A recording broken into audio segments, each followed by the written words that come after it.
ay rated SPG. Striktong patnubay at gabay ng magulang ang kailangan. Maaaring may masiselang tema, lengguwahe, karahasan, sexual, horror o droga na hindi angkop sa mga bata.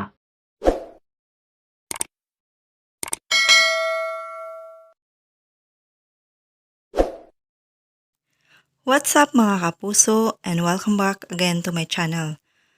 Ngayong Lunes sa Born to Shine, aabangan natin dahil tatawagan ni Jenny ang kanyang nanay Menchie dahil gusto niyang iparinig ang kanilang bagong kanta na Ikaw ang Dahilan sa kanyang tatay Perry na komatos.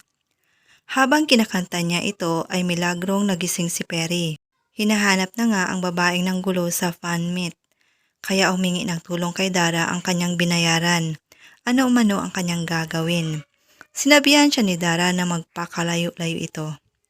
Samantala sasabihan ng doktor sina Menchie at Jenny na posibleng maapektuhan umano ang pandinig ni Perry dahil sa aksidente. Pinapalakas naman ni Menchie at Jenny ang loob ni Perry at sinabihan na laban lang. Hindi naman natiis ni Ned si Jenny kaya nilapitan niya ito at niyakap. Pinapagaan niya ang nararamdaman ni Jenny at sinabihan na maging strong ito sa laban ng buhay.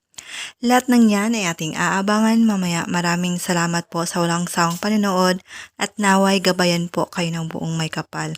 God bless!